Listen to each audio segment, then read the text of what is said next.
유튜브 방송에서 맞지 않는 사실이 있었습니다. 제가 한때 제 상관이었던 분을 좀 말씀드리기가 좀 그런데, 전임 사령관님께서는 저희 예하 지휘관들에게 목적을 말씀하지 않으시고 위법한 현장으로 투입을 시키셨습니다.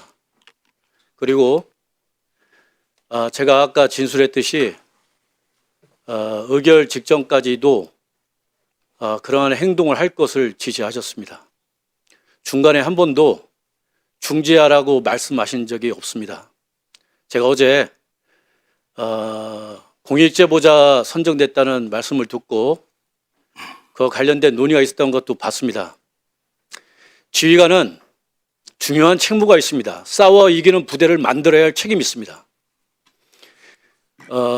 그것은 지휘관과 우리 부하가 확고한 믿음과 신념이 있어야 됩니다. 지휘관은 자기가 한 명령에 대한 책임을 지고 부하는 그 명령에 따른 우리가 상관으로부터 보호받을 수 있다는 신념이 있어야 부대가 불구덩이 속으로 들어갈 수 있는 겁니다. 그런데 지휘관은 선장으로서 자신의 부하들이 물 밖으로 다 나올 수 있도록 끝까지 기다려줘야 합니다. 저는 제 부하들 그렇게 하겠습니다. 제 상관이었던 분은 제가 평가하지 않겠습니다. 알겠습니다. 그래서 네. 이것은 육군의 기풍과도 연관되어 있기 때문에 공익제보자 이 제도를 적용할지 말할지에 대해서는 우리 군 차원에서 한번 깊은 숙고가 필요하게 한다는 말씀 드리겠습니다. 알겠습니다. 감사합니다. 법무관리관 좀 나와주세요. 이쪽으로 나와주세요. 이쪽으로. 네.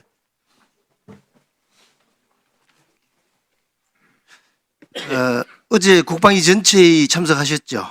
예, 그렇습니다. 그 자리에서 김병주 의원께서 곽종근 전 사령관이 공익신고자로 선정됐다 이렇게 이야기하시면서 공익신고자 보호법에 따라서 형의 감경이나 경제적 지원을 받을 수 있다라고 이야기하는데 알고 계시죠? 예, 그런 취지로 들었습니다. 저도 깜짝 놀라서 이 권익위에 확인을 해봤습니다. 사실과 좀 다른 부분이 있었습니다. 이 공익신고 처리 절차 알고 계십니까? 슬라이드를 한번 보시죠. 5가지 절차가 있는데 권익위에 신고가 접수되면은 외형상 공익신고 요건을 판단하고 조사기관에 이첩하는 단계까지가 지금 끝난 겁니다. 보니까 아직 신고 내용에 대한 진위 여부 조사와 조사 결과를 최종 선정하는 과정이 남아있다라고 할 수가 있습니다.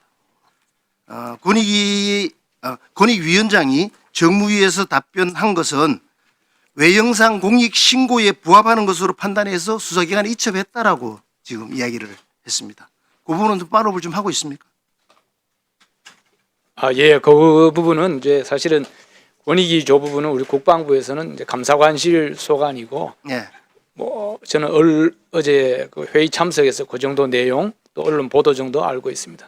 방금 밀공수 대단장도 이야기했지만은 우리 그 특전사령관의 공익 제보자 선정과 관련된 부분 의견들이 상당히 많이 있습니다. 절차상에도 문제가 좀 있는 거고요.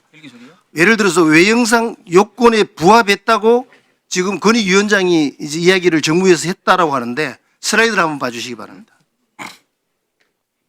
한겨레 신문에서 보도한 기사 내용입니다. 형법에 규정된 행위는 공익신고자 보호법 적용 대상이 아니기 때문에 설사 권익위에 신고가 접수되었다 한들 공익신고가 될 수 없다라고 보도를 했습니다. 그런데 얼마 뒤에 지금 정무위에서 권익위원장은 공익신고로 판단했다고 지금 답변을 하고 있는 겁니다. 이상하지 않습니까? 좀? 이 공익신고자 보호법에 이제 한 400여 가지 법률이 있는데 거기에 형법은 없는 걸로만 알고 그렇죠. 예. 형법상 행위는 공익신고 적용 대상이 아닌데 형법으로 규정된 곽 전 사령관이 신고 내용을 권익위에서 어떤 이유에서 공익신고에 합당하다고 판단해야 했는지에 대한 부분들은 파악을 해봐야 됩니다. 국방부에서 이거 추적을 해야 돼요. 어떻게 생각하십니까?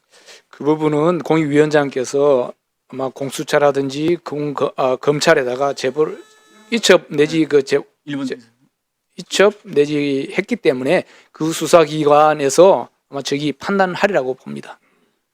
만약에 그 군형법은 공익신고 대상에 포함이 되더라고요. 그래서 곽 사령관의 신고를 군형법상의 반란 신고로 본다면은 이게 또 가능해지는 부분들이 있어요.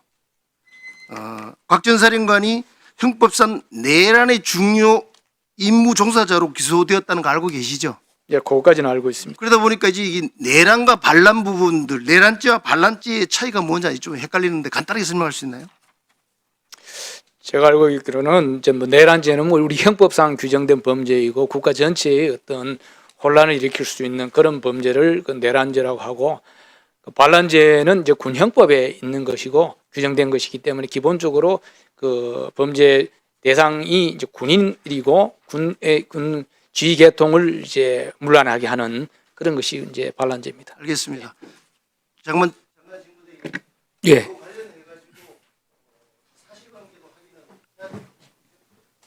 내란죄로 지금 민주당에서 안 얘기를 하고 있는데 어떻게 공익 제보자로 선정될 수 있는지에 대한 부분을 좀 파악을 해가지고 그걸 좀 네, 그렇게 하겠습니다.